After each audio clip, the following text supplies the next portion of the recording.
басталды. Қазір кіре жатыр, кішкене қосылсын адамдар. Ана ар жақ көрдіңіз бе? Қосылады. Сіздер де қосылып қалыңызшы. Болды, бастаймыз. Саламатсыздар ма, құрметті әріптестер, саламатсыздар ма, құрметті достар. Бүгінгі апта мынау біздің киелі шаңырақ ұстаздар ұстаханасы аталған Оңтүстік Қазақстан мемлекеттік педагогика университетінің биылғы 2020-21 оқу жылының бірінші курс студенттеріне арналған. Бұл апталық біз арнайы сіздерге арнадық, өйткені сіздер әлі біздің университетті көрген жоқсыздар. Университеттің құрылым бөлімшелері көрген жоқсыздар. Университеттің өзінде көрген жоқсыздар. Өйткені өкінішке орай пандемия кезінде студент болдыңыздар. Бірақ сонымен қызық шығар. Өйткені қазір сіздер әлі де қай жаққа барамыз, не істейміз, не қоямыз деген сұрақтар өте көп болады, өте көп туындайды.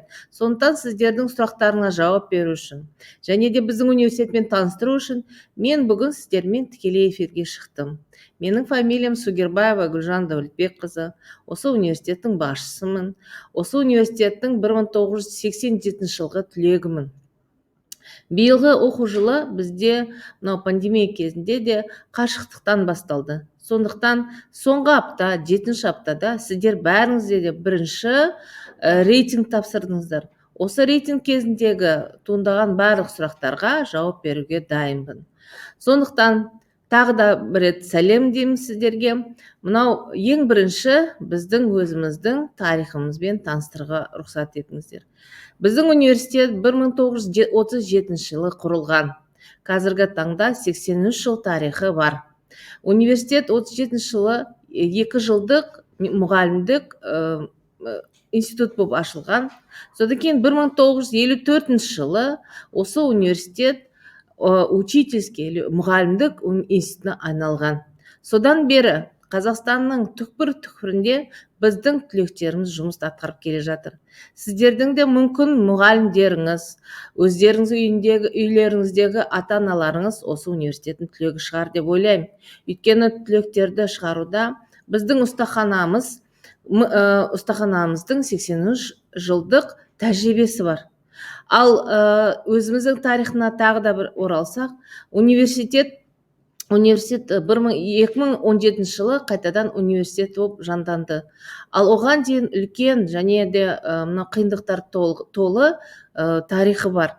54 жылы институт болды. Содан кейін 1993 жылы біздің институт жаңадан сол кезде ашылған халықаралық Қазақ-Түрік университетінің құрамында болды.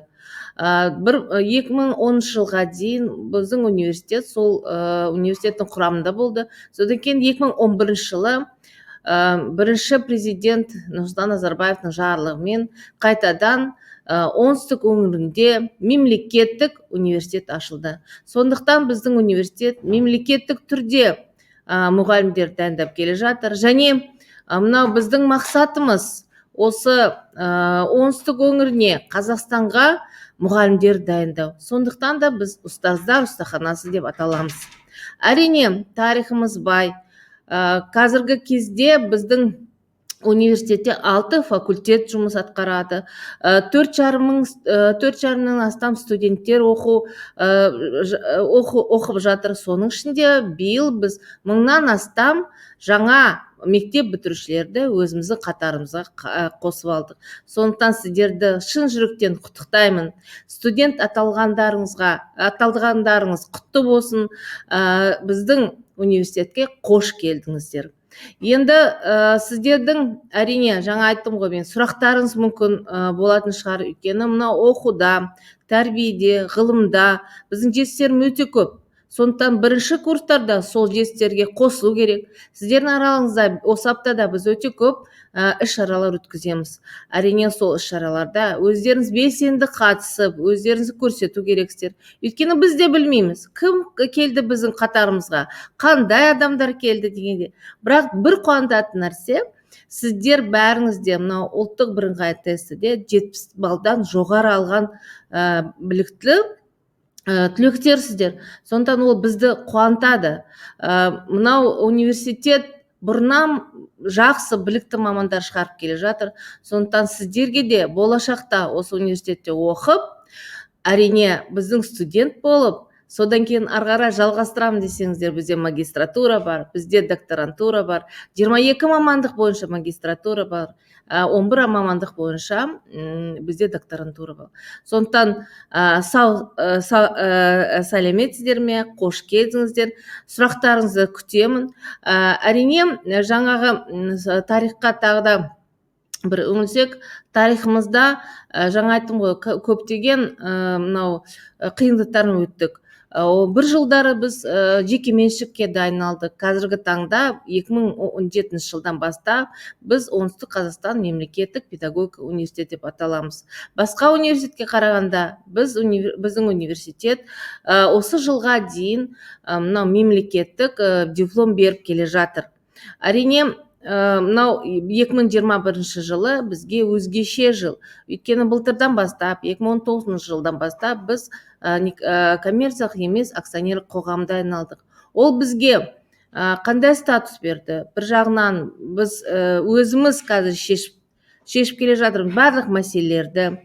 Қалай оқытамыз? Қандай білім беру бағдарлама береміз? Қандай бағыт береміз? Екінші жағынан біз мынау кадрлық мәселеде, мынау студенттердің қабылдау мәселесінде де әрине біз біз білім және ғылым министрлігінің қарамағындамыз. Сондықтан білім және ғылым министрімен бірге отырып, біз мынау студенттерді дайындап келе жатырмыз. Қазіргі таңда біз мынау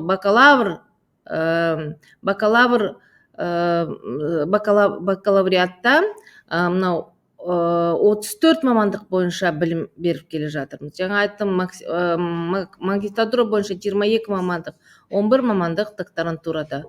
Сонымен бірге 67 білім беру бағдарламамен жұмыс істеп келе жатырмыз. Ол өте қуанышты, өйткені бүкіл Қазақстанда қандай педагогика мамандықтар болмаса да, барлығы біздің университетімізде дайындалып келе жатыр. Енді сұрақтарға көшейік. Мынау сұрақтар: универге қашан барамыз дейді. Бұл сұрақ әрине сіздерге де, бізде де енді үлкен сұрақ. Өйткені қазіргі таңда өздеріңіз білесіздер, барлық республика бойынша, әсіресе Шымкентте карантин жағдай бар. Карантин жағдайында өкінішке орай біз әлі де университетке келуде ешкім келе алмайды. Тек қана мынау физкультура, дене тәрбиесін бойынша аптасына бір рет біздің студенттер оқып жатыр. Өйткені олар практикалық сабақтарды сөйтіп өту керек.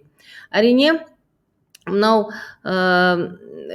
бізде сіздерді қуана күтіп алатын. Өйткені биылғы жылы біз жазымен сіздердің келеді деп дайындық жасап жатырмыз. Біздің 3 корпусымыз бар. Бірінші бас корпусы Байтұрсынов 13-те орналасқан. Содан кейін 2 корпусы, Б корпус, С корпусы бар. Бізде 5 жатақхана бар. Біз студенттер үйі деп аталамыз.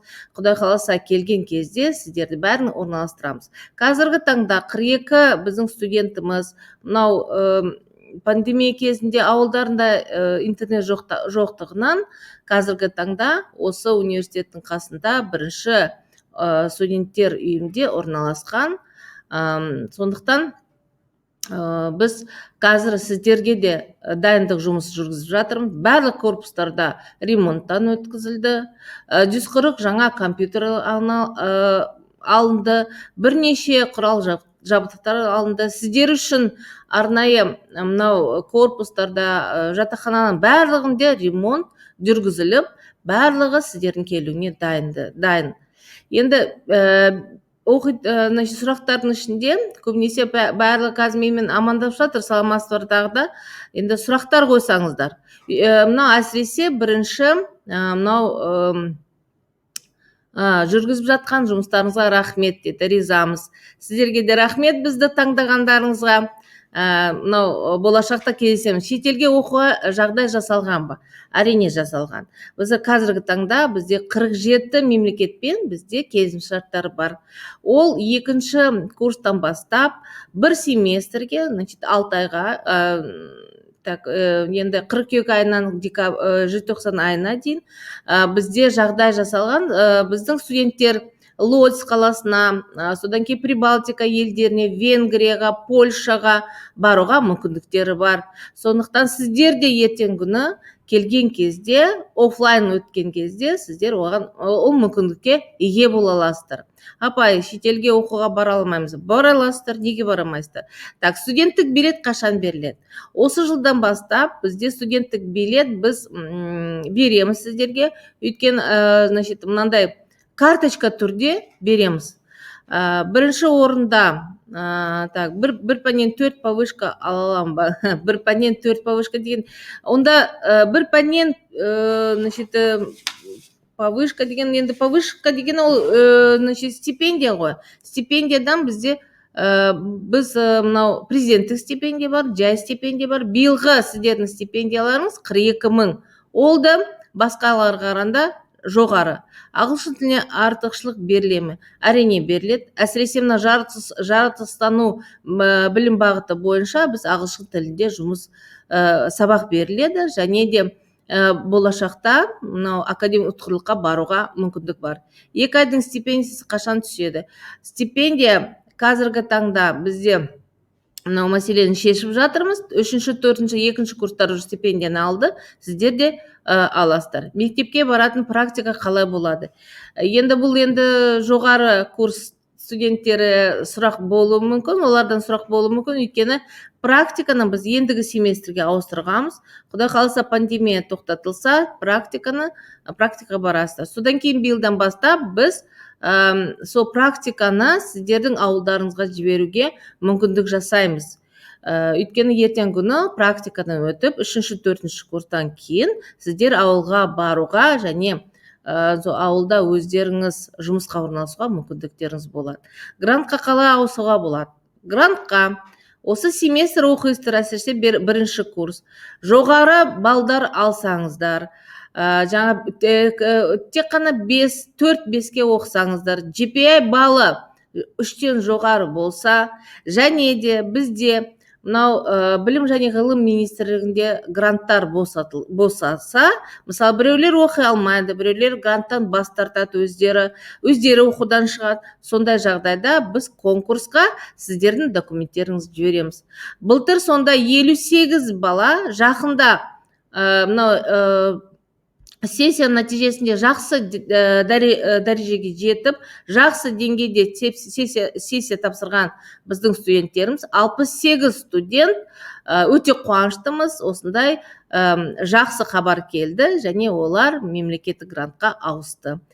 Президенттік стипендия қанша? Президенттік стипендия жоғары бізде, 42 000 дедік қой биыл. Биыл біз президент стипендия өзгеру мүмкін, өйткені бізде педагогик университетте қазір стипендия өзгерді. Ол сұраққа біз арнайы жауап береміз. Бірінші семестрден кейін 5-ке оқитындар стипендиясы көбейе ме? Жоқ, ол ондай жоқ. Бізде мынау повышенный стипендия дейді ғой, ол тек қана 5-ке оқығандар, ол жаңғы мен айттым ғой, грантқа өтуі мүмкін, және стипендия өзгеру мүмкін. Практиканы тек мектепке барамыз ба? Практиканы мамандыққа байланысты. Мысалы бізде мынау мектепке дейінгі оқыту деген бар, басқа да мамандықтар бар, сондықтан көбісі әрине мектепке. Ал тағы да арнайы біздің мектептеріміз бар, логопедтер үшін арнайы орталықтар бар, мектепке дейінгі ұйымдар бар, балабақшалар бар. Әртүрлі ұйымдарға біз арнайы оларға келісімшарт жасаймыз, содан кейін сол мекемелерге сіздер практикаға барасыздар. Так, енді 42 000 теңге бола ма, апай? Үнемі? Әрине болады. Так, енді мына жерде қашан демалыс деді. Демалыс болғанда сіздер уже шаршадыңыздар ма? демалыс болғанда демалыс бірінші семестр біткеннен кейін бізде қысқы демалыс болады. Ол қысқы демалыс мынау емтихандарға байланысты болады. Емтихандар көбісі бізді 15 апта өткеннен кейін емтихандар басталады. 1-2 апта емтихандар, содан кейін 2 апта, 10 күн, 2 апта бізде демалыс күндері болады. Көбінесе жаңа жылдан кейін бір 20-шы, 21-шы ол календарьға байланысты бізде демалыс басталады, 2 аптаға дейін созылады. Грантқа оқысақ деді. Грантқа оқу сіздерге байланысты. Ақылы оқитын студенттер ішінде мүгедектері оқу ақысы азайтуға болады. Бізде мынау бірінші, екінші дәрежедегі мүгедектерге бізде арнайы мүмкіндік бар. Ол ереже бойынша оларға жеңілдік береді. Оқуымызда зиялы қауым өкілдері шақырыла ма? Әрине шақырылады. Бізде сондай дәстүр бар. Жылда біз мынау пандемияға байланысты соңғы бір жылда мынау ақпан айынан бастап біз ешкімді шақыра алмадық. Мен ойлаймын, кәдімгі оқу басталса, әрине біз зиялы қауым шақырамыз. Біздің университетімізге бұрынғы біздің ректорымыз Оңалбай Ашев көбінесе сол зиялы қауымдарды шақырған. Біздің құрметті профессорларымыз бар. Мынау профессор Жолдасбековтен бастап, мынау Қазақстанда түкпір-түкпірінде және де мынау Астанадан, Алматыдан бізде профессорлар шақырылып, содан кейін мынау тағы да бағдарлама бар, визитинг профессор деген, ол бүкіл шетелдерден бізге қазір 30-дан астам профессорлар сабақ беріп келді. Қазіргі таңда оған мүмкіндігіміз жоқ, әрине олар шақыруға, бірақ мынау шекаралар ашылса, әрине біз шетелден де профессорларды шақыруға мүмкіндіктеріміз бар. Прямойды ертерек бітірсек болмай ма екен? Көрейік қазір қандай сұрақтар. Асыраушы жоқтығы оқу ақысын жеңілдікті қарастырған. Әрине. Сіздер қазір декандарыңызға мәлімет беріңіздер, өтініш жазыңыздар, оны біз қарастырамыз. Бізде ғылыми кеңесте және арнайы комиссия бар. Олар мынау жетім қалғандар, тұл жетім және жартылай жетім семьяларға, және де көп балалы 4-тен бастап 5-6 балалы семьяларға бізде жеңілдіктер бар. 30%-дан 50%-ға дейін. Екінші семестрде барып оқимыз ба? Ол әлі белгісіз, сондықтан оны айта алмаймын. Дизайн мамандығы шетелге оқуға мүмкіндік қарастырған ба? Әрине. Шетелде біз барлық мамандықтар жібереміз. Ағылшын тілін біліңіздер, ағылшын тілін меңгеріңіздер, содан кейін біз жібере береміз. Айтым ғой, жаңа бір семестрге баруға болады. Сессияны қалай тапсырамыз? Сессияны тура осындай қашықтан оқытудың өзінің ережесі бар. Оның ішінде кейбір пәндерді сіздер тест арқылы тапсырасыздар, кейбір пәндері ауызша тапсырасыздар, кейбір пәндерді жазбаша тапсырасыздар. Сондықтан ол ережемен сіздер таныс деп ойлаймын, өйткені бізде сайтта тұр. Сайттың ішінде сіздерге арнайы жол серігі дайындалған. Сол жол серігінде биылғы академиялық біздің жаңа талаптарымыз бар, қандай балл жинау керек, қалай оқу керек, қалай тапсыру керек дегенде, тапсырмалар қалай тапсырады, соның барлығын орындасаңыздар, Құдай қаласа желтоқсан айында сессия басталады. Тездетіп барып оқысақ, бізге де тиім дерек бола ма? ақш-қа бар ма? ақш-қа енді әлі бізде ондай ақш-қа барған біздің студенттеріміз жоқ, бірақ Европа елдеріне барған. Хотя бір апта оқысақ дейік. Мен де естеріңізде болса, бірінші қыркүйек басталмай жатып, 26 тамызда осындай тікелей эфирге шыққанда, мен айтқан бірінші курсты біз оқытамыз деп. Бірақ өкінішке орай бізге рұқсат берілмеді. Сондықтан біз оны іске асыра алмадық.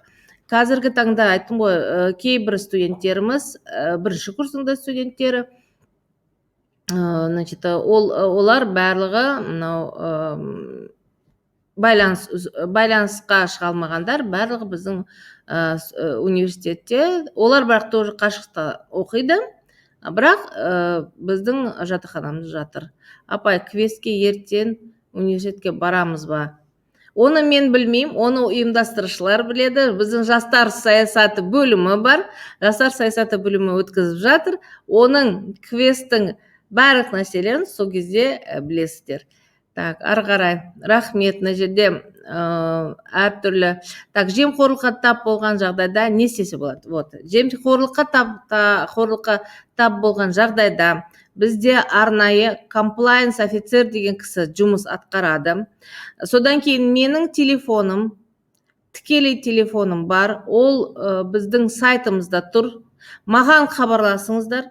Оны біз қарастырамыз. Және маған, мысалы, менің өзім сайт почтама да жазып жатыр. Жақында бір хат келді біздің студенттерімізді. Ол мәселе бойынша комиссия жұмыс істеп жатыр. Және де біз арнайы бұл мәселе бойынша біз қарастырамыз. Содан кейін сіздер мынау кейбіреулер біздің кітапханаға келіп жатыр ғой. Барлық жерде сенім жәшігі тұр. Сенім жәшігіне салуға болады. Және сол сенім жәшігі арқылы біз білеміз қандай жағдай, қандай жаңағы жемқорлыққа тап болған жағдайда кіммен қандай жұмыс атқаруға. Ол кезде жемқорлыққа тап болған жағдайда біз енді оқытушылармен арнайы жұмыс атқарамыз. Биыл біздің университетімізде арнайы осы мәселе бойынша жұмыс атқарды. Және де жазда жас студенттер альянсы бізде арнайы анкета жүргізді. Ол анкета бойынша біздің 92% студенттеріміз оңтүстік қазақстан мемлекеттік педагогика университетінде жемқорлық жоқ деп көрсетті. Ол бізді қуантады. Және де біздің универ жүйесінде бізде анкета жүргіземіз. Бізде арнайы мониторинг бөлімі бар. Сол жерде көрсетсеңіздер, мысалы, қай мұғалімдер не болып жатыр, оған да біз әрине шара қолданамыз. Енді мамандықты ауыстыру дейді. Мына жерде бір сұрақ. Мамандықты ауыстыруға болады. Мамандықты ауыстыру үшін сіздер мынау сессия біткеннен кейін жақсы балл алып, сессия біткен соң деканатқа барып, сіздер деканға өтініш жазасыздар ауысу туралы. Қай мамандыққа, қай жерге. Содан кейін офис регистратура, бізде арнайы осындай бөлім бар. Олар офис регистратор сіздердің мамандықта ауысуында тікелей жауап береді олар. Өйткені олар есептейді, қандай разница бар, қандай пәндер тапсыру керек дегенде. Бұл разница көп пәннен аспау керек. Және де бірінші курстың бірінші семестрінде көбінесе біз арнайы пәндер өтпейміз мамандық бойынша. Сондықтан ауысу ол мүмкін. Басқа мамандықты сіздер ауыса аласыздар. Так, ары қарай. Қазақстан университетінде ішінде семестр ауыстырып оқуға бола ма? Именно казгумен. Казгуге бару ма? Казгуге бері келу ма? Ол әрине мынау грантқа байланысты. Гранттан онда бас тартасыздар. Платныйдан грантқа ауысу. Жаңаға мен бұл сұраққа жауап бердім. Сессия онлайн болады ма? Алматыда университеттерде сөйтіп оқып жатыр. Грант болса да басқа мамандыққа ауыстыра аламыз ба? Жоқ. Грант именно осы біздің университеттің гранты бойынша басқа мамандыққа ауысуға болмайды. Так, Сапарбаева Қарлар Жылқыбайқызына мамандар атынан шексіз алғыс білдіреміз. Өзі нағыз маманы. Өте қуантады. Сіздердің алғыстарыңызды жеткіземіз. Әрине Қарлар Жылқыбаевна білікті маман. Біздің филология мамандығында көп жылдар бері сабақ беріп келе жатыр. Түркистанский грантқа орын босады дер еді, соған сентябрь жауап келді деп еді. Өкінішке орай бізде Түркістан облысының және Шымкенттен гранттар биыл бөлінген жоқ. Былтыр бөлінген, биыл бөлінген жоқ. Так, университетімізде әр оқушысына 1000 алғыс білдіреміз. Әр мәселе оқу туралы сұрақтарға жауап береді. Рахмет сіздерге. Бұндай жақсы пікірге. Қайталап жібере аласыз ба, апай? платныйдан грантқа ауысу жайлы. Платныйдан грантқа ауысу оның өзінің ережесі бар. Ол да мынау біздің сайтты ашсаңыздар, сайттың ішінде бізде академиялық саясат деген бар, документ, сондай құжат. Соның ішінде ашып көріңіздер, грантқа ауысу деген мәселе бойынша. Жақсы оқу керек, жақсы бал алу керек, екі болмау керек, то есть мынау F дейміз ғой, енді F баға дегенде. Сондықтан осындай жағдайда грантқа ауысу мүмкін.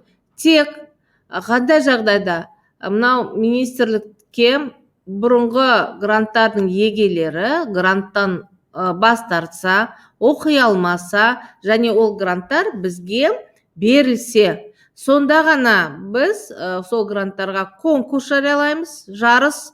Сол конкурста сіздің құжаттарыңыз өтсе, сіз грантқа ие болуға болады. Так, енді тағы да қандай сұрақтар? Так, мына жерде барлығы рахмет. Қылышбаев Арман ағаға 1000 алғыс, өте жақсы ағай. Оны біз де білеміз, жақсы ағай екенін. Рахмет сіздерге. Көп балалы отбасыларға төлемақыдан жеңдік бар. Жаңа мен айттым, 4-тен астам жаңа балдар тәрбиеленсе, 18 жастан аспаса, сондай сұрақ жоқ дейді. Так, 15-ші группадан беріп жатқан мұғалімдерге рахмет дейді. Менің ойымша, оқимын деген адам оқымыстан таңдау керек. Рахмет. Мамандық ауыстыру үшін тест тапсырады ма? Жоқ, сессияның нәтижесінде. Так, 15.07.10 мұғалімдерді көптен рахмет. Мұғалімдерге көптен рахмет. Рахмет, мен айтамын. Рахметтеріңіз жеткіземін. Университетте барып оқу жайлы ақпарат жоқ па? Жаңа мен айттым, рұқсат берілсе, сол күні сіздерге хабар жетеді университетке келу туралы. Өте керемет университет. Рахмет сіздерге. Былтырғы студенттерге түркістандық грант берді. Ниязымбетов Асхат ағайға алғысымыз шексіз. Өз ісінің білікті білгір маманы, өте керемет куратор. Аманова Алтынай сондай жазып жатыр. Рахмет сізге, Алтынай. Сет ұстамай сабаққа кіре алмасақ не болады? Бұл мәселеде біз айтқанбыз, сет ұстамай сабаққа кіре алмасаңыздар да, мынау университетке келіп орналасыңыздар біздің жатақханада. Сол кезде бұл мәселе шешіледі. Шетел азаматтары қалай студентский билет алады? Шетел азаматтары біз пока бере алмаймыз, өйткені шетел азаматтармен бізде байланыс әлі де. Так, Күләш апайға рахмет. Апай, жауап беріңші, қараушылық ақшасы жүрме тұр, сіздердің анықтама керек. Оны сіздерде анықтама аласыздар, тікелей аласыздар, және онлайн анықтама алуға болады. Қазір сіздер бізде үміт орталығы бар, солармен хабарласыңыздар. Сайтта телефондары бар. Керимкулова Гүлмира Абдукаримның телефонына звондап анықтама аласыздар.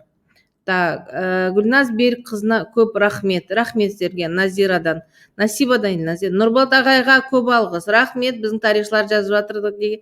Общежитиеға қазіргі күнге орналасуға болады.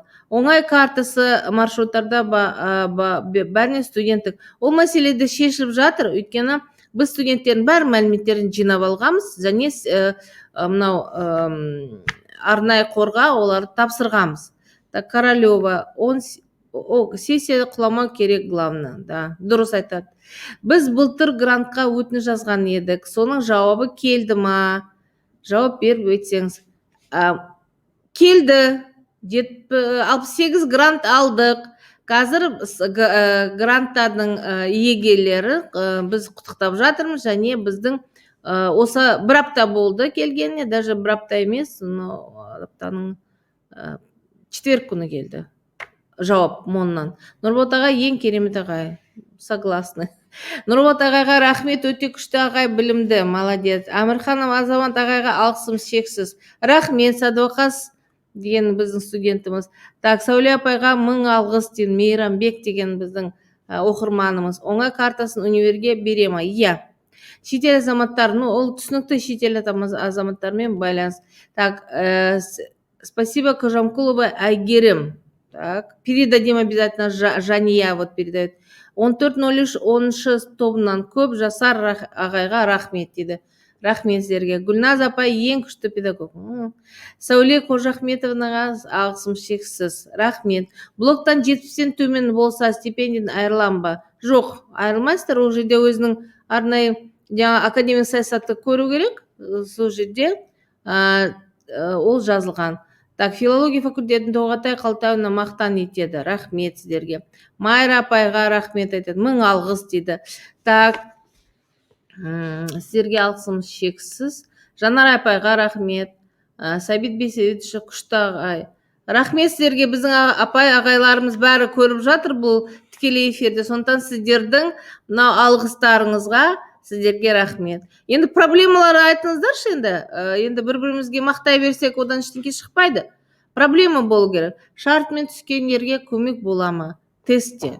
Енді оны біз айта алмаймыз. Өйткені сіздер өздерің шартты түрде түскен кезде, сіздер өздеріңіз жаңа келісімшартта жазылған. Сіздерге бірақ мүмкіндік бар. Қаңтар айында, наурыз айында, содан кейін маусым айында, содан кейін тамыз айында тест тапсыруға мүмкіндік бар, және кәдімгідей платныйға ауысуға мүмкіндіктеріңіз бар. Так, барлық апайлар өте күшті дейді. Рахмет. Алғысымыз стипендияны. Бүгін мен біліп берем, стипендия қашан түсетіні, бірақ 2-ші, 3-ші, 4-ші курстарға түсті стипендия. Сіздерге мынау 42 000 болғандықтан, может, какие-то бөлек жаңағы ақша түсу керек шығар. Кредитті сессия. Так, Ақбайын апаға, Жанар апайға 1000 алғыс деді. Рахмет. 2-ші айдың стипендиясы түседі. Әрине, осы аптада түседі. Айдың соңына дейін түседі. Проблема стипендия қашан түседі? Жаңа айттым. Так, сізге рахмет, өте түсінікті. Рахмет сіздерге. Так, кредитті сессия құлаған кезде төлейді ма? Кредитті, иә. Кредитті бізде жазғы сессия болады. Мысалы, бір сессияда сіздер тапсыра алмасаңыздар, жазғы сессияда кредит төлейсіздер. Содан кейін кредит төлеп, жазғы сессияға жазыласыздар. Сөйтіп төлеп, ол сессияны жабуға болады. С корпусында қашан ремонт жасалады? С корпусында біз қазір шатырды ауыстырдық, ақпайды, ол бірінші. Екінші жағынан біз капитальный ремонт жасай алмаймыз, пока мүмкіндіктеріміз жоқ. Бірақ ішінде барлық бөлмелер таза. Біз биыл бүкіл бөлмелерге ремонт жасадық. Және сол С корпусын біз бүкіл оқу корпусына айналдырамыз. Өйткені бізде жатақханалар жетеді, 4 жатақханамыз бар. Қазір таңда 5 жатақхана. Сондықтан мына оқитын ғимараттар 3 ғимарат, оларда біз сіздер келеді деп дайындап отырмыз. Енді С корпусының неге студенттер үйі 85? Иә, дұрыс. Да. Вот как раз сұрақтарыңызға жауап беріп жатыр. Бірінші студент үйінде 85 алып жүрсіз. Бұл баға бір жылға. Сондықтан айына 8-10 мың төлейсіздер. Ол үшін көп ақша емес деп ойлаймын. Өйткені біз жағдай жасап қойғанбыз. Мысалы, бірінші жатақханада әр бөлмеде өзінің душы бар, туалеті бар, 3 жұлдыздық мейрамханамен тең. Бірінші жатақханада бізде 500 адам тұрады. Ол жатақхана жақын орналасқан, және ол студент үйінде барлық жағдай жасалған. Биылдан бастап ол жерде арнайы біз 3-4 кабинетінде кәдімгідей денсаулықты сақтау орталығын жасап жатырмыз студенттер үшін. Соларға поликлиника болады ол жерде. Жағдайлары ол жерге тұру үшін әрине грант егері болу керек, жақсы оқу керек. Оған бізде арнайы конкурс өтеді даже. Бірінші жатақхана тұру үшін. Басқа жатақханаларда біз жаман емес. 4-5 жатақхана өте жақсы, жаңадан ашылған, 19 жылы ашылған. Екеуі де олар бірақ Отырар мөлтек ауданында және де гиперхаустың қасында орналасқан. Екінші жатақхана биыл түгелмен, 2-3 жатақхана ремонттан өткізілді. Барлық жағдай жасалған. Жеке бөлмелер 3-4 адамнан тұрады. Сондықтан бәрі жағдай жақсы деп ойлаймын, өйткені ремонттан өткіздік. Так, 5-ші жатақхана айырмашылығы. 5-ші жатақхана жаңа айттым ғой, олар бізде ГЧП мен салынған. Бұл жатақхана суда жаңа. Сессияны құламау үшін қанша балл? Ол барлығы академиялық саясаты жазылған. Бар студентке жатақханада орын бар ма? Табылады. Барлығына табылады. 8 этаж жатақхана платный оқитындарға тұра ала ма? 8 этаж жатақхана жоқ бізде. Бізде 12 этаждық жатақхана бар. Студенттер жаңа жақсы оқитындарға мамандықты ауыстыру туралы өтініш, жаңа айттым, сессия біткеннен кейін өтініш бересіздер. Так, да, мына жерде 3 GPA балл, мына ауысуда GPA балл және грантқа беруде GPA балл 3-тен төмен болмау керек. Шартты түрде оқып жатырмын, платныйға барлық сабақ 5 болса ауыса алам ба? Жоқ, ауысамайсыз. Өйткені сіздер мынау тестті, ұлттық бірыңғай тестті тапсыру керексіздер. Ұлттық бірыңғай тест тапсырмай, сіз студент бола алмайсыздар. Қазір таңда білесіздер, бірнеше университет бізде жабылып жатыр, өйткені қабылдаған кезде осы шарт, осы шартқа сай қабылдамаған. Шарттыдан оқитын студенттер міндетті түрде тест тапсыру керек және студент қатарына қабылдану керек. Колледжден кейін барсам, ненші курстан бастайын? Колледжден кейін сіздер ОБТ-ді ештеңкеде тапсырмайсыздар, бізге келесіздер.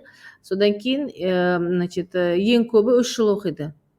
Қабылданасыздар, содан кейін оқуды жалғастырасыздар. Ендігі жылға, Құда қаласа, сіздерді күтеміз жаз айында. Гранттарға жатақхана ақысы бірдей бола ма? Әрине. Ол жерде айырмашылық жоқ. Президент стипендия болу. Президент стипендия бірінші, екінші курстарда көбінесе берілмейді, үшінші, төртінші курста береді. Проходной жинай алмағандар оқиды шартта. Жаңа айттым, шартта оқитындар қаңтар айында, наурыз айында, маусым айында 4 рет тапсыруға мүмкіндіктері бар. Дайындалыңыздар, өтіңіздер. Мардан Сапарбаев университет жабылғаны рас па? Мардан Сапарбаевты білмеймін, Силкведді білмеймін. Бізде 2 университет жабылды, РСЮ және Халықтар достығы университеті, Қуатбеков атындағы, солар жабылды. Қашан офлайн оқимыз? Жаңа сұраққа жауап бердім.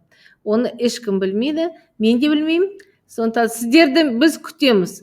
Бізде де сағындық, бізде де сіздерді көргіміз келеді, әсіресе бірінші курсты. Бірінші курсқа кімдер түсті, көргіміз келеді, бірақ өкінішке орай осындай жағдай. Енді көбісі президент стипендия сұрайды. Ол президент стипендия бойынша осы аптаның ішінде сәрсенбі күні бізде оқу және оқу әдістемелік істері бойынша біздің проректорымыз Баршагүл Қашқынқызы Исабек осы көбінесе мына оқуға байланысты сұрақтарыңызға жауап береді. Оны күтіңіздер.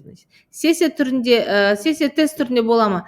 Кейбір пәндер тест түрінде болады, кейбір пәндер ауызша болады. Оны кафедра өзі шешеді. Сондықтан сіздердің кураторларыңыз бар, солармен хабарласыңыздар да, және біздің кафедра меңгерушілері кафедра мәжілісінде осы мәселе бойынша шешім қабылдайды. Сіздермен жүздесуге рахмет.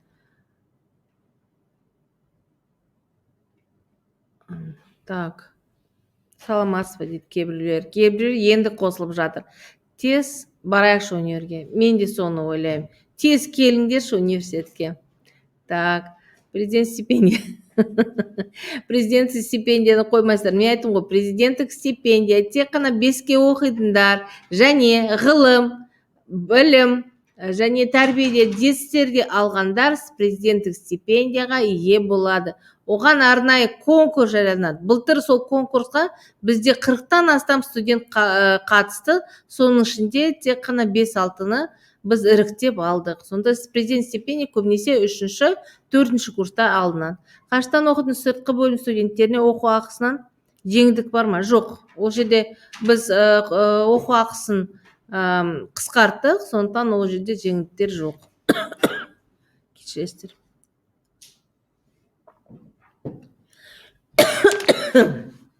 Так. Апай, студенттер алмасу бағдарламасы бар ма? Жаңа айттым ғой. Барлығы бар бізде.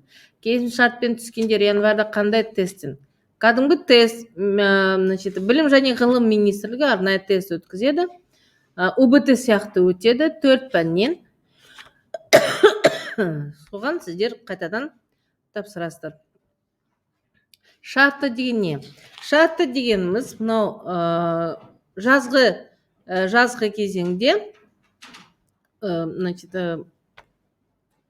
толық бал аланбайды. Содан кейін біз 70 балға жетпегендер шартты түрде қабылданады. Квестті сіздер істейсіздер ме? Ертең біздің жастар бөлімі квест жасайды. Так, ары қарай қандай сұрақтар? Сырттай оқу студенттер қазір бар ма? Қалай сырттан оқуға болады? Сырттай оқу бөлімі бізде жоқ қазір. Сырттай оқу факультеті жоқ, бірақ бізде қашықтан оқыту бар. Қашықтан оқуға жазда сіздер өтініш бересіздер және түсуге болады. Қалай сырттай оқу болады? Жаңа айттым, қашықтықтан оқуға болады. Қашықтан дегеніміз тапсырма алып, тура сол сырттай оқудай оқыған болады. Енді қайда тапсырамыз? Қай универде нені тапсырасыздар? Түсініксі? 3-ші курс төлемақы. Төлемақы бұрынғыдай. Биыл біз төлемақыны көтерген жоқпыз. Бұрынғы 350 мың қалды. Көтермейміз де биыл. Сондықтан сол төлемақымен оқисыздар. Көп балалы жеңілдіктер бар ма? Әрине бар. Дистанционный, бірақ мынау қашықтан оқытуда ондай жоқ. Квест деген не? Квест деген ол арнайы лабиринттен өту керек, тапсырма беріледі, сөйтіп соның жеңімпазы анықталады. Квест деген это ойын. Апай, келесі айда басқа универге ауысуға болма? Болмайды. Басқа универге сіздер тек қана мынау сессия тапсырып, қысқы сессиядан кейін каникул болған кезде бір аптаның ішіне ауысуға болады. Оған сіздер өтініш жасайсыздар. Өтініш жазған кезде оның қай жаққа ауысатынын анықталу керек, және де олармен келісіп келу керек. Военный кафедра қалай түсуге болады? Военный кафедра қазір бізде набор болып жатыр. Сіздер біздің университетке звондаңыздар, қабылдау комиссиясына, және военный кафедрасына қазір мен тапсырма берем. Оны біздің инстаграм парақшамызға жауапты өздері жазып береді. После колледжі болады. Вузға болады. Так, ары қарай. Шетелде оқу үшін қандай талаптар болу керек? Шетелде оқу үшін жақсы оқу керек, және өтініш беру керек, және де ағылшын тілін меңгеру керек. Өйткені обязательно міндетті түрде ағылшын тілін білу керек. Енді кейбір сұрақтарды. Квест шарттары бар ма? Бар. Оны жарияладық. Педуниверситетте оқып тұрып, өзге факультетте топтармен бірдей пән өте отырып, кейбір ғылыми мамандық студенттермен жоғары. Апа, мен Әуезовқа ауыссам бола ма? Мен грантта оқимын. Жоқ, болмайды. Өкінішке болмайды. Өкінішке орай сіздер грантты қалдырасыздар, сөйтіп гранттан бас тарту керек. Енді 11-ші сыныптармен тест тапсырсаң. Апай, тест тапсырған қанша балл? 70 балдан жоғары болу керек. Апай, универдің ұйымдарына қатысқым келеді, бірақ олар сабағыма жоқ. Бізде универдің ұйымдары көбісі 20-дан астам ұйымдар бар. Олар барлығы сабақтан кейін, сабақтан тыс уақытта жұмыс атқарады. Ол қандай ұйымдар? Вокал ұйымы бар, арнайы жаңағы гобелен тоқу ұйымы бар. Содан кейін мынау дәстүрлі қазақтың жаңағы, как сказать, домбыра жасайтын, басқа да ұйымдар өте көп бізде. Сондықтан келіңіздер универге. Ол жерде көрем десеңіздер, біздің 12 қабаттық студенттер үйі бар, сол жерде орналасқан. Түс қайта олар жұмыс атқарады. Қазіргі таңда кейбір студенттер келіп жүр, бірақ көбінесе олар онлайн түрде сабақтар оқыту үйретіп жатыр. Апай, жеңілдікпен түскендер сессия жеңілдік бар ма? Жоқ, әрине ондай жоқ. Жеңілдік тек қана төлемақыға беріледі. сессияда ешкімге жеңілдік болмайды. Сессия тек қана сіздердің өзіңіздің еңбегіңнің арқасында алған бағаларыңызбен ғана сіздер сессияны аяқтайсыздар. Және де бұл жерде жеңілдік сессия ешкімге берілмейді. Так, енді жастар ұйымдары мен үйірмелердің барлығы тегін, әрине. Барлығы тегін. Ақрима Мархабатовна как раз сұраққа жауап беріп отыр. Қайырлы күн, жұмысыңызда сәттілік деймін. Рахмет. Так.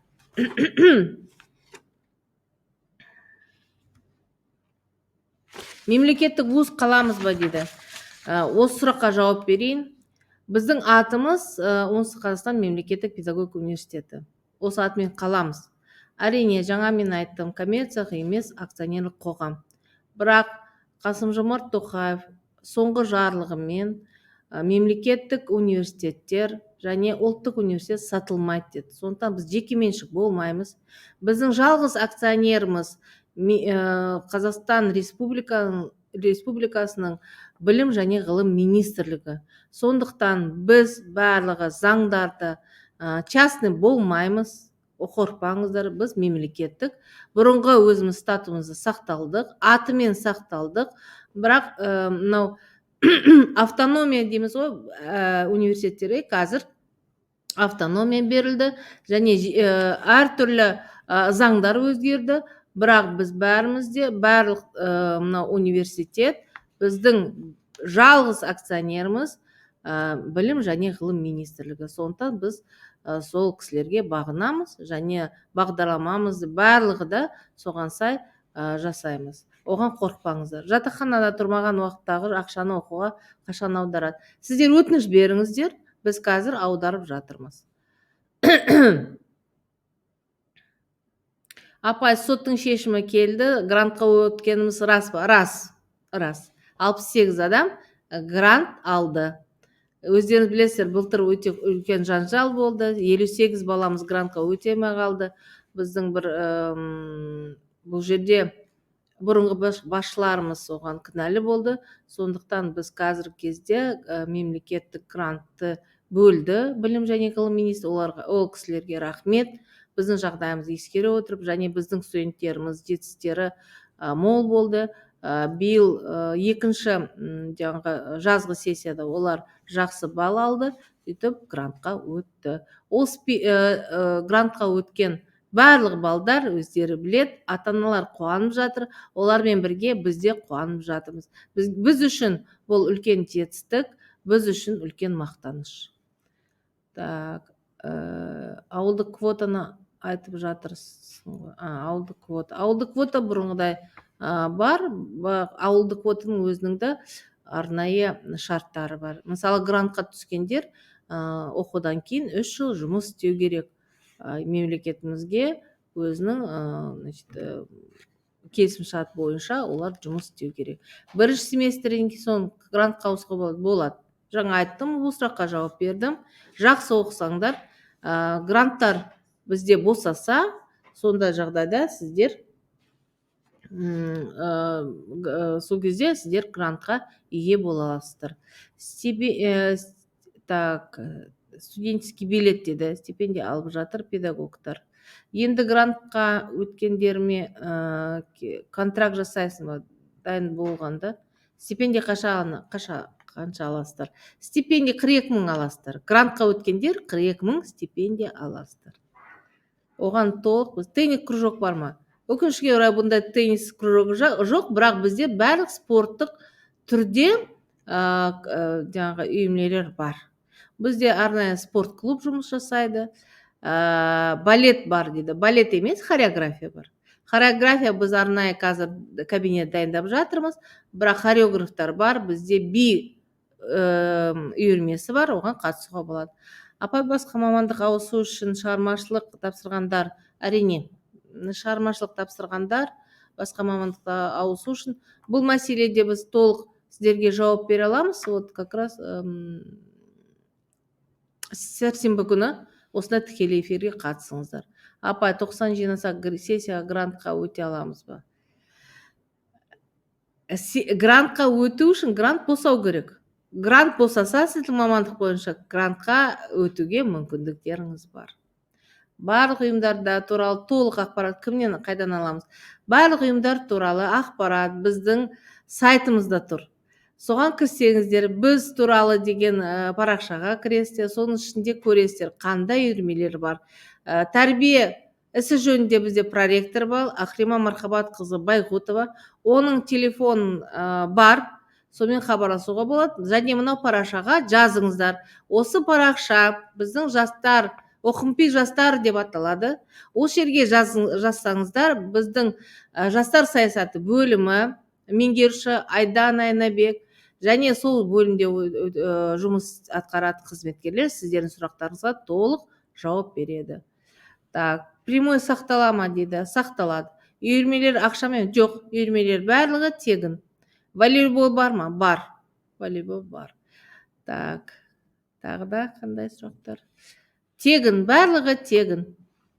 Ұйымдарға қатысу барлығы тегін. Так. Енді құрметті басқа мамандыққа ауыссам, екінші курстан жалғастырып оқи аламын ба, әлде қайтадан екінші? Значит, мынандай, бірінші курста сіздер басқа мамандыққа ауыса аласыңдар. Бірінші сессиядан кейін де, екінші сессиядан кейін, бірақ мынау разница дейді ғой, айырмашылық пәндер көбейеді. Сондықтан ол жерде проблема болуы мүмкін. Ал бірінші семестрден кейін ауысуға болады. Вот Ақлима Мархабат өзінің телефонын жариялапты, сол телефонмен хабарласыңыздар. Грантпен оқығанда универден соң 3 жыл жұмыс жасайтында, әрине. Өзіңіз таңдасаңыз да болады, әрине. Бұл жерде грантта оқып, содан кейін 3 жыл сіздер міндетті түрде мемлекеттік мектептерде, жаңағы басқа да ұйымдарда жұмыс істеуге болады.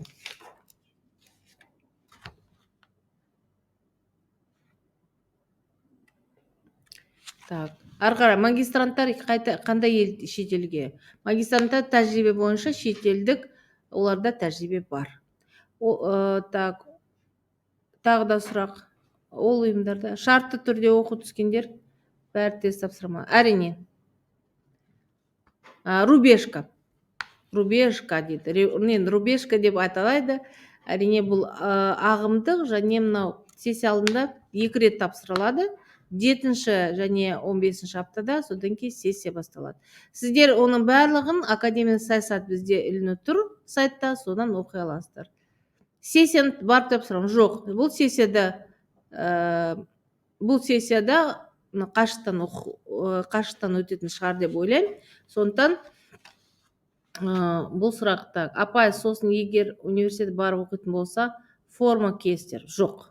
Форма деген жоқ бізде, біз мектеп емеспіз. Сіздер форма кимейсіздер. Әрине бізде талап бар. Бұл педагогика университет. Педагогика университет бойынша болғандықтан, шеттен шыққан әртүрлі киімдер кигізе алмаймыз, майка дегенде, шорты дегенде. Бірақ басқа киімді киюге болады, таза және университеттің студентіне лайықты киім болу керек. Магистратура бітірген соң жасап беру. Түсініксіз мынау сұрақ. Так, хиджаб мәселесінде сіздер түсінесіздер, біз мемлекеттік оқу орнымыз, бізде мемлекет зайырлы мемлекет, сондықтан бізде хиджаб киюге тыйым салынған. Өйткені ертеңгі күні мектепке де хиджабпен сіздер жұмыс істей алмайсыздар. Сондықтан хиджаб бізге рұқсат жоқ, хиджаб киюге. Біз ондай студенттерде өкінішке орай басқа университетке ауысуға талап қоямыз. Так, 3 жыл, 3-ші курс практика қандай болады? Бұл сұрақ практика бойынша сұрақтар бізде мұнда тікелей эфир тек қана бірінші курстарға емес, басқа курстарға да өтеді. Сол кезде бұл сұрақ бойынша жаңа мен жауап бердім. Практика біз қазір жоспар жасап жатырмыз. Осы екінші қысқы сессиядан кейін болады көбінесе практика. Қаңтар айында, ақпан айында өтеді. Сол кезде бұл мәселе туындаса, біз әлі офлайн оқымасақ, практиканы қалай өткізетіміз сіздерге хабарлаймыз. Так, мүмкіндік шектеулі студенттер сессия қалай тапсырады? Мүмкіндік шектеулі студенттер, оларға біз жағдай жасаймыз. Олар бірінші жаңағы қабатта орналасқан аудиторияларда және де мынау мүмкіндік шектеулі студенттер қазір барлығы онлайнмен оқып жатыр. Содан кейін тағы да айтып кететін жағдай, рахмет сіздерге. Мынау жақсы сұрақтар қойдыңыздар. Сіздермен мен мынандай тікелей эфирге шығуыма жаңағы рахмет сіздерге мынау сұрақтарыңызға. және қорытындайық. Әрине, мынау біздің университетке түскен студенттерге біз жаңа айттым ғой, сіздер әлі білмейсіздер қандай университет, сондықтан сіздер қысқаша болса да біздің тарихымызбен таныстыруға, содан кейін тағы да біздің мақсатымыз бар, оны іске асырамыз, сіздерге университетті көрсету онлайн түрде. Ол біздің ары қарай мақсатымыз. Осы апта бойы барлық бірінші курс студенттерге біздің университетте қандай жұмыс атқарып жатыр, соны көрсетеміз. Бұл аптада бізде арнайы квест болады, ойындар ұйымдастырылады. Содан кейін аптаның соңында біз мына бірінші курс студенттердің қатарына қабылдау концертті ұйымдастырамыз. Сондықтан сіздерге көп рахмет. Мынау сұрақтарыңыз болса дайындап отырыңыздар, әсіресе мынау оқу бойынша. Өйткені бұл аптада тағы да осындай тікелей эфир болады. Ол тікелей эфир сәрсенбі күні өтеді. Оған дейін де сұрақтарыңыз болса, Оқымпи жастары парақшасына жазыңыздар. Біз барлық сұрақтарға жауап береміз. Содан кейін бізде колл-центр жұмыс істейді. Біздің Оқымпу KZ деген сайтта біздің барлық мәліметтер тұр.